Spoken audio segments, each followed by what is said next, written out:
Hi friends, something strange is happening in North America's steel world. Prices are spiking, factories are stalling, and Canada, yes, quiet, polite Canada, is suddenly holding all the cards. After a surprise move by President Trump doubled tariffs on imported steel, US automakers are scrambling, Canadian mills are booming, and entire supply chains are being rewired overnight. What was supposed to protect American jobs may be doing the exact opposite. So now the question is, did Washington just hand Canada the keys to America's industrial engine? But before we dive in, make sure to subscribe to the channel.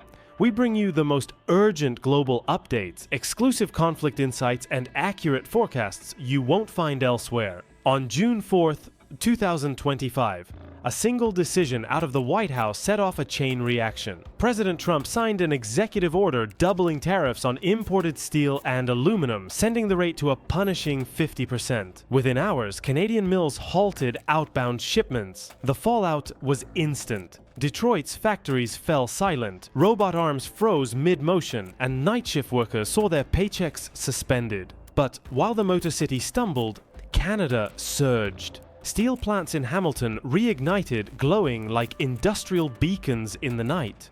Prime Minister Mark Carney didn't hold back, calling the tariff move a colossal misstep and warning of retaliatory restrictions on vital mineral exports. So, how did a protectionist policy meant to boost US industry end up throttling it instead? The impact was visible within a day. US steel futures soared, jumping nearly $150 per ton, hitting $900 by June 5th. That's a huge blow for automakers, with each standard pickup truck requiring about a ton of steel. For Ford, producing 1.5 million F-Series trucks a year, that spike adds roughly $500 million in material costs before a single bolt is turned. Meanwhile, Canada's steel industry flipped its focus. US demand had dried up overnight, and producers pivoted toward Asia and Europe, where low-carbon production gives Canadian steel a premium edge. The economic shockwaves weren't limited to the auto industry. US energy contractors, already reliant on imported steel for pipeline infrastructure,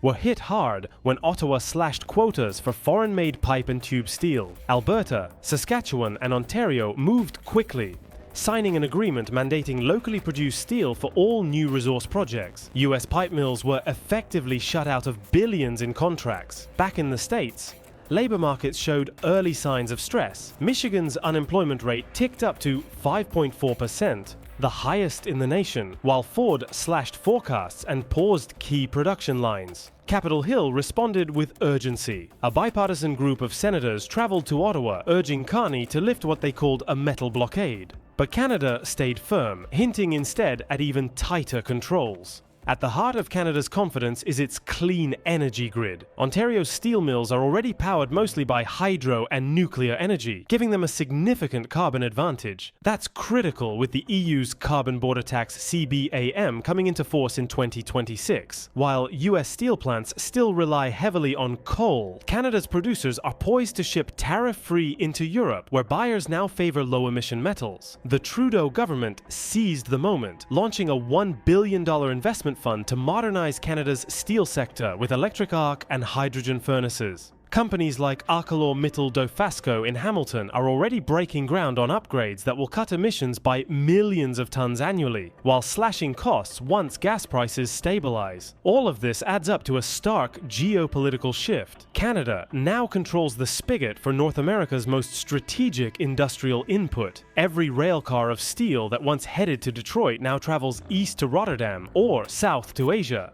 bypassing the US entirely. For American manufacturers, it's a worst-case scenario. They can either pay the 50% import tariff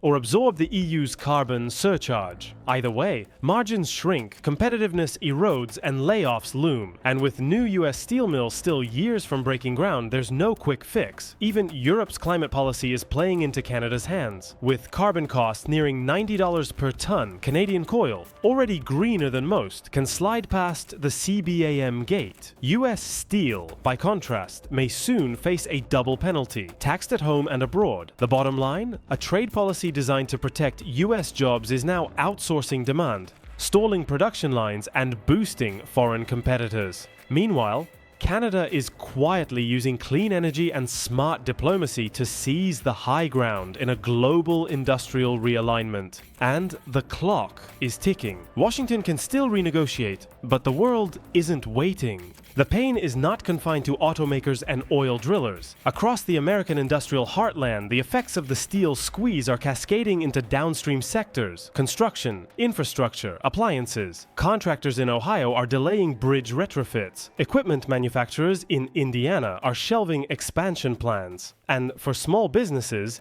even modest steel surcharges can mean the difference between survival and closure. US steel producers, the intended beneficiaries of the tariff hike, aren't celebrating either. The domestic supply chain isn't ready to scale. Labor shortages, aging furnaces, and years of underinvestment make ramp-up timelines painfully long. The result? Soaring prices, unstable inventory, and customers fleeing to alternative suppliers when they can find them. Meanwhile, Ottawa is positioning Canada as a global hub for sustainable metallurgy. With Europe's carbon penalties around the corner, Canadian officials are quietly negotiating long-term contracts with German automakers and Dutch infrastructure firms. By mid-2026, analysts predict over a third of Canada's steel exports could bypass the US entirely. Behind the scenes, Washington faces an uncomfortable truth. The tariff wall isn't holding. Instead, it's redirecting trade routes, enriching competitors, and pushing US firms toward a margin crisis. And the backlash is growing louder.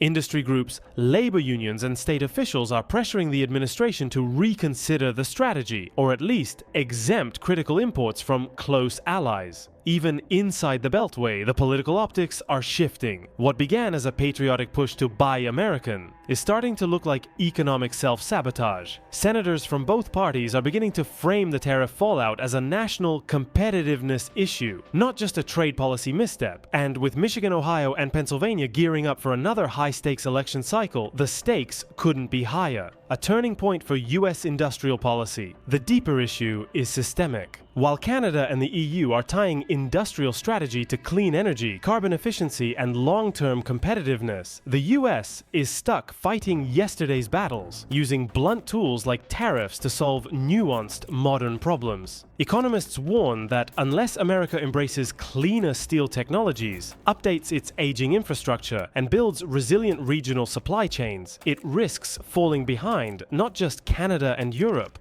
but also rising producers in South Korea, Japan, and even parts of Latin America. And the numbers don't lie. Canada is expected to slash steel sector emissions by over 40% in the next decade, without sacrificing output. The US, by contrast, remains the second largest carbon emitter in global steelmaking, behind only China. That environmental handicap is becoming an economic one. Where does it end? There's still time for course correction.